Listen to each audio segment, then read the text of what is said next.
देश में फैली कोरोना महामारी को लेकर हर तरफ सामाजिक संगठन अपने अपने स्तर से प्रयास कर रहे हैं। कुछ गांवों के अंदर जहां आवश्यकता होती है वहां सामाजिक संगठनों के माध्यम से राहत सामग्री पहुंचाई जा रही है, जरूरतमंदों के लिए भोजन पहुंचाया जा रहा है। लेकिन बड़ी बात यह है कि प्रवासी बंधु जो बड़ी संख्या में राजस्थान से बाहर गुजरात, महाराष्ट्र व अन्य राज्यों में है, उसको लेकर स्थानीय जनप्रतिनिधियों से लगातार लोग संपर्क में हैं, उनसे वार्ता हो रही है। ऐसे में आज हमारे साथ सांचौर के पूर्व विधायक जीवाराम चौधरी है। हम उनसे बात करेंगे कि उनकी प्रवासियों से किस तरीके से वार्ता हुई है, फिलहाल किस तरीके के हालात है, यहाँ आने को लेकर किस तरीके की उत्सुकता दिखा रहे हैं। ऐसे में इनकी ओर से उन लोगों को क्या अपील की जा रही है।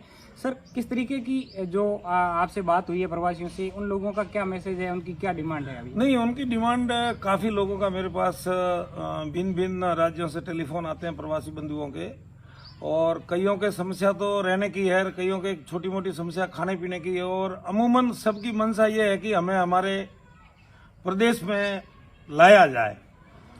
अब जैसे पूरे देश में जो स्थिति आज बनी हुई है उससे आप भी वाकिफ है, और उसको उनको मतलब इस तरह से तो कुछ कहना ठीक नहीं होगा। लेकिन अगर हमने उनको कहा भाई अगर आपको वहाँ कोई रहने करने की अव्यवस्था हो, खाने पीने की अव्यवस्था हो, तो हम आपको कहीं से भी संपर्क करके और हमारे संपर्क सूत्रों से आपको मदद कर सकते हैं।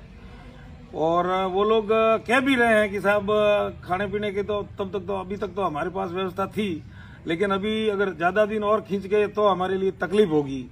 ये व्यवस्था है, अब आज की जो परिस्थिति है उसमें तो उनको लाना तो संभव मुझे नहीं लगता। मैंने प्रशासन से भी बात की है। कल आपके किसी बड़े अधिकारी से भी बात हुई थी, क्या चर्चा हुई? वो जो राजस्थान सरकार ने जिनको मतलब स्टेट वाइज जिनको जवाबदारी सौंपी है, जो हमारे आईएएस अधिकारियों को नियुक्त किया है पर्टिकुलर प्रत्येक राज्य के लिए, तो उनसे बात हुई तो उन्होंने कहा कि ट्रांसपोर्टेशन इज नॉट पॉसिबल।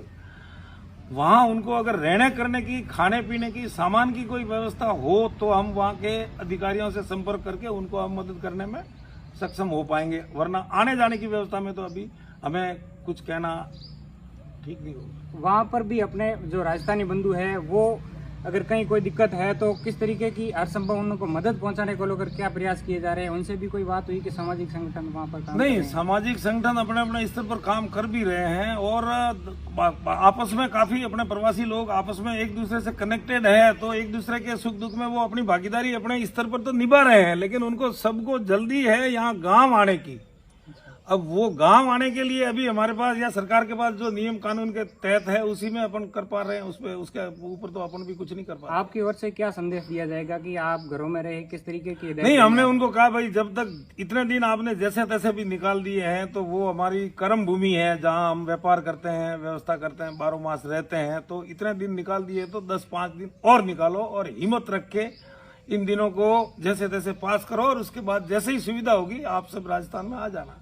दूसरी बात करें सर, आपके क्षेत्र सांचौर की बात करें, सांचौर के नेहड़ क्षेत्र के कुछ ऐसे गांव हैं जिनमें बताया जा रहा है कि पानी की दिक्कत है। उस संबंध में आपकी किस तरीके से अधिकारियों से वार्ता हुई है? रियल में क्या हालात है? नहीं, रियल में अभी वर्तमान में वहाँ पर्टिकुलर नेहड़ क्षेत्र में पानी की वास्तव में विकट समस्या है। इस बात को सारे जानते हैं, सारा तहसील जानती है, और मैं तो वैसे हमेशा प्रत्येक गाँव डाणी में पिछले 30 साल से घूम रहा हूँ।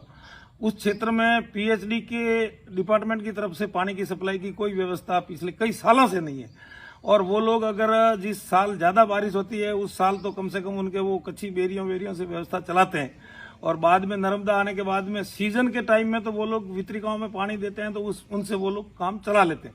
लेकिन अभी नर्मदा की वितरिकाएं पूरी की पूरी बंद है, और आज की स्थिति में वहाँ पशुओं के, गायों के, बछड़ों के, गाय भैंस के लिए और लोगों के लिए पानी की विकट समस्या है। इस बारे में मैंने माननीय हमारे जिला कलेक्टर महोदय से लिखित में भी रिक्वेस्ट की थी, और मैंने कल दूरभाष से भी बात की, तो उन्होंने कहा कि मैं इसकी व्यवस्था के बारे में क्या संभव हो सकता है, क्या जल्दी हो सकता है, वो मैं दिखवाता हूँ। ये थे हमारे साथ सांचौर के पूर्व विधायक जीवाराम चौधरी। उन्होंने प्रवासी बंधुओं को जहां तक हो सके अपने घरों में रह करके वैकल्पिक तौर पर वहां पर रहने के लिए उन्होंने आह्वान किया। साथ ही ये कहा है कि जहां तक ट्रांसपोर्टेशन चालू नहीं हो उस वक्त तक वहां पर रहना ही उचित रहेगा। साथ ही सांचौर क्षेत्र के नेहड़ के कई गांव ऐसे हैं जहां पर पानी की विकट समस्या बनी हुई है। ऐसे में उनके द्वारा जिला कलेक्टर से वार्ता करने के बाद गांव के अंदर पानी की व्यवस्था करवाने की भी मांग की है। ऐसे में अब देखने वाली बात होगी कि सांचौर क्षेत्र के जिन गांवों में पानी की दिक्कत है उसमें प्रशासन गंभीरता दिखाए और जहां तक हो सके आम जन तक पानी की जो उपलब्धता है वो जारी करवाई जाए, क्योंकि कोरोना जैसी भयंकर महामारी के अंदर पानी जैसी विकट समस्या उत्पन्न होती है तो ऐसे में जो ग्रामीण तबके से रहने वाले लोग हैं उन्हें भारी परेशानी का सामना करना पड़ता है। श्याम बिश्नोई, जी मीडिया, जालौर।